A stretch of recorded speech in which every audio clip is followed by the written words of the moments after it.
बिस्मिल्लाहिर्रहमानिर्रहीम। Dear students, ninth class की नई मैथमेटिक्स की जो बुक है वहाँ पे आज हम चैप्टर नंबर 2 स्टार्ट करने जा रहे हैं। चैप्टर नंबर 2 लॉगरिथम का चैप्टर है। बेसिकली पहले जब कैलकुलेटर्स और कंप्यूटर्स वगैरह नहीं थे तो बहुत बड़ी बड़ी कैलकुलेशंस को करने में मसाइल आ रहे थे। जैसे टाइम ज़्यादा लगता था, गलती का चांस ज़्यादा होता था, या उसको लिखने के लिए आपको पेपर ज़्यादा चाहिए था। तो उस वक्त फिर साइंटिस्ट ने लॉगरिथम को डेवलप किया। लॉगरिथम बेसिकली ये है कि जब बहुत ज़्यादा कम्प्लेक्स कैलकुलेशंस जो हैं उनको लॉगरिथम की मदद से हम आसानी से कर सकते हैं। लॉगरिथम मैथ में, इंजीनियरिंग में या इकोनॉमिक्स में ये मेजर टूल है मैथमेटिक्स का। लॉगरिथम में जो सबसे पहली चीज़ हमें पढ़नी है वो है किसी भी नंबर को साइंटिफिक नोटेशन में लिखना। साइंटिफिक नोटेशन में लिखने से दरअसल ये होता है कि आपका बहुत बड़ा नंबर या बहुत छोटा नंबर जो है उसको मैनेज करना, उसको लिखना, उसको समझना आसान हो जाता है।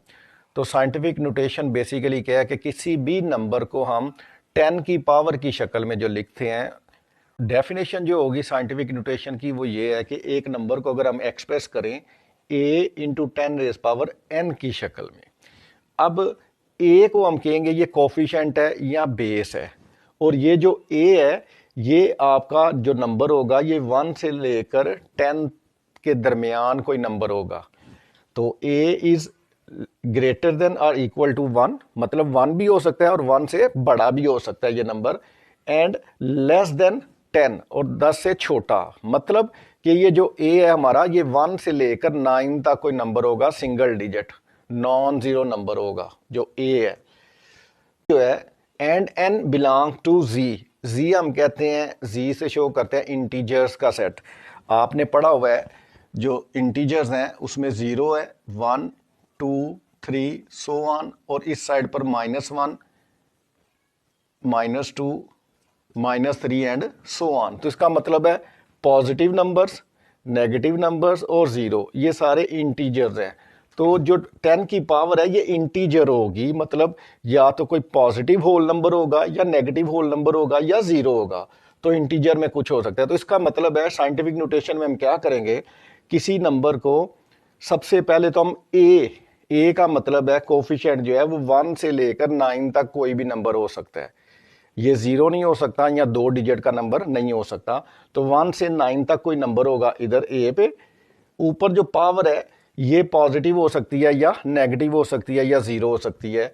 तो इस शक्ल में लिखने को किसी भी बड़े नंबर को या किसी भी बहुत छोटे नंबर को जो ऐसे लिखते हैं उसको हम कहते हैं साइंटिफिक नोटेशन में लिखना।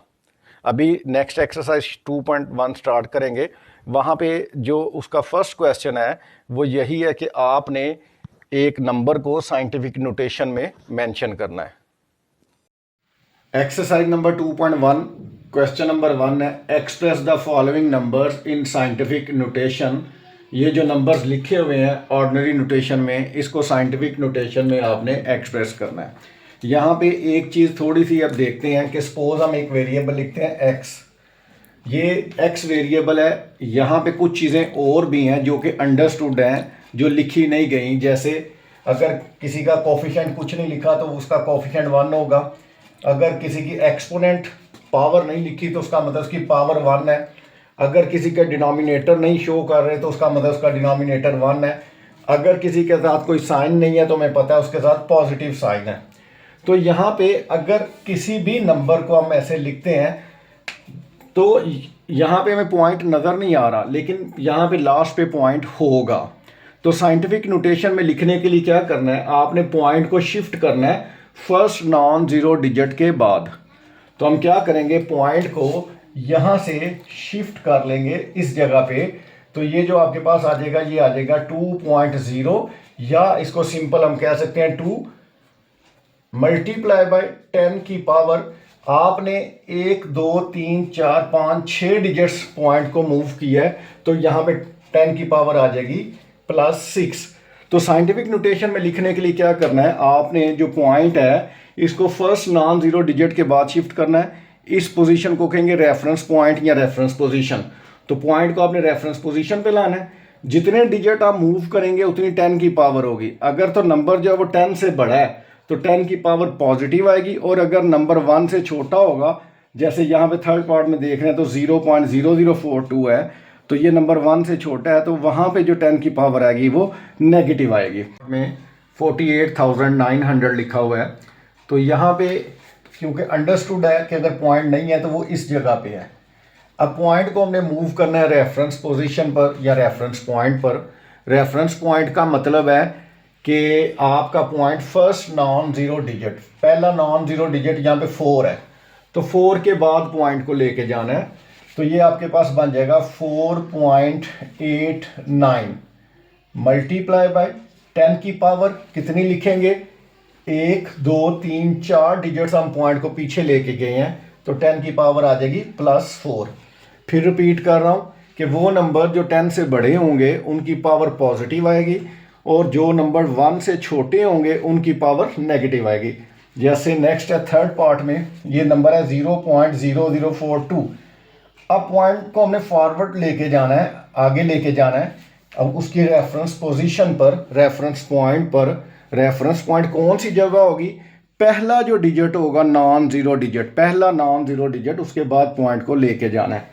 तो पॉइंट यहाँ से मूव करेगा आगे की तरफ, तो ये आपके पास बन जाएगा 4.2 इंटू 10 रेज़ पावर। अब क्योंकि पॉइंट जो है वो फॉरवर्ड डायरेक्शन में गया है या नंबर 1 से छोटा था, इसलिए अब 10 की पावर जो है वो नेगेटिव में आएगी। 1 2 3 है, 3 डिजिट क्रॉस किए हैं, ऑपोजिट डायरेक्शन में है, तो वो 10 की पावर -3 आ जाएगी। इसी तरह फोर्थ पार्ट जो है, पॉइंट को हम शिफ्ट करेंगे, यहाँ पे फर्स्ट नॉन ज़ीरो डिजिट 9 है, तो 9 के बाद पॉइंट जब जाएगा तो ये बन जाएगा 9.0 लिख सकते हैं या ना भी लिखेंगे, कोई मसला नहीं है। 9 multiply by 10 rays power 1 2 3 4 5 6 7 7 digits हम पीछे मूव की है, तो 10 की पावर आ जाएगी -7। नेक्स्ट आपके पास आ गया पॉइंट यहाँ पे है, इसको होना चाहिए फर्स्ट नॉन ज़ीरो डिजिट के बाद, तो ये आ जाएगा 7.3 इंटू 10 रेज़ पावर 1 आएगा, क्योंकि एक डिजिट आगे मूव किया है। साथ है 10 रेज़ पावर 3। तो हमने पढ़ा हुआ है कि अगर सेम बेसिस मल्टीप्लाई हों तो पावर्स ऐड होंगी, तो ये आपके पास आ जाएगा 7.3 इंटू 10 रेज़ पावर 3 + 1, तो 10 की पावर आ जाएगी 4 आपके पास। इस तरह लास्ट पार्ट है, आपका पॉइंट यहाँ से शिफ्ट करेगा, इस साइड पे आएगा फर्स्ट नॉन ज़ीरो डिजिट के बाद, तो ये बन जाएगा 6.5 इंटू 10 रेज़ पावर -1, क्योंकि एक डिजिट पॉइंट पीछे गया है, मल्टीप्लाई बाय 10 रेज़ पावर 2 है। 6.5 इंटू 10 रेज़ पावर, जब सेम बेसिस मल्टीप्लाई हो तो पावर्स ऐड होंगी, तो -1 में +2 ऐड करेंगे तो आपके पास आ जाएगा 1। तो 1 लिखने की ज़रूरत नहीं होती, अगर ऊपर एक्सपोनेंट हम कुछ भी नहीं लिखते तो इट मीन्स वहाँ पे 1 है। Express the following numbers in ordinary notation. 8.04 into 10 rays power 2 है, तो सिंपल है ये। अब 10 की पावर की शक्ल में है, तो आपने इसको पावर के बगैर लिखना है, आम तरकीब में लिखना है। तो आप सिंपल ये है कि 10 की पावर 2 है, तो आप पॉइंट को 2 डिजिट आगे शिफ्ट कर लेंगे, तो ये बन जाएगा 804 पॉइंट आगे 0 है, तो लास्ट पे पॉइंट लिखने की ज़रूरत नहीं है। नेक्स्ट पार्ट में देखें 3 है। अब 10 की पावर 5 है, तो ये जो पॉइंट है ये 5 डिजिट्स आगे जाएगा, तो 5 डिजिट यहाँ पे पूरे करने के लिए फिर हमें ज़ीरोस लगाने पड़ेंगे। या आप इसको दूसरे तरीके से इस तरह कर लें, 3 मल्टीप्लाई बाय 10 की पावर 5 का मतलब है 5 ज़ीरोज़ है, तो 5 ज़ीरोज़ लगा लें। अब 3 को इससे मल्टीप्लाई करेंगे तो आपके पास आ जाएगा 3, 1 2 3 4 5 ज़ीरोज़ लग गए। उसके बाद थर्ड पार्ट में 10 की पावर -2 है, तो -2 का मतलब है कि आप आपने पॉइंट को बैकवर्ड 2 डिजिट पीछे शिफ्ट करना है, तो आपके पास आ जाएगा जी 0 पॉइंट। अब पॉइंट एक डिजिट पीछे शिफ्ट करेंगे 1 है, दूसरा डिजिट पूरा करने के लिए 0 लगाना पड़ेगा, साथ 1 5 आ जाएगा। उसके बाद फोर्थ पार्ट में 10 की पावर 7 है, तो पॉइंट को 7 डिजिट्स आपने आगे शिफ्ट करना है, तो ये हो जाएगा 1 7 7। अब पॉइंट को जब 7 डिजिट आगे लेके जाएंगे, यहाँ से आगे की तरफ मूव करवाएंगे 7 डिजिट, तो 1 2 डिजिट्स तो ये हो गए, बाकी 7 डिजिट पूरे करने के लिए आपको यहाँ पे 5 ज़ीरोज़ ऐड करने पड़ेंगे, तो ये आपका आ जाएगा ऑर्डिनरी नोटेशन में। फिफ्थ पार्ट में 5.5 इंटू 10⁻⁻6 है, तो पॉइंट जो है 6 डिजिट पीछे लेके आएंगे, क्योंकि पावर जो है एक्सपोनेंट नेगेटिव है तो पॉइंट पीछे की तरफ आएगा 6 डिजिट्स। तो ये बन जाएगा जी 5.5 था, तो पॉइंट को हम 6 डिजिट जब पीछे लेके आएंगे तो एक डिजिट 5 है, 2 3 4 5 6, तो यहाँ पे आके आपका पॉइंट लग जाएगा। तो ये आपके पास बन जाएगा 0.000055। उसी तरह सिक्स पार्ट में देखें तो यहाँ पे भी 10 की पावर नेगेटिव है, -5 है, तो जो पॉइंट है वो 5 डिजिट यहाँ से भी पीछे आ जाएगा। तो ये बन जाएगा, अभी पॉइंट 4 के बाद यहाँ पे है, तो जब 5 डिजिट पीछे लेके आएंगे पॉइंट, तो एक डिजिट 4 है, 2 3 4 5, तो 4 0 लगाएंगे तब जाके 5 डिजिट जो है वो पूरे हो जाएंगे। तो ये ऑर्डिनरी नोटेशन में आपके पास आ जाएगा 0.00004।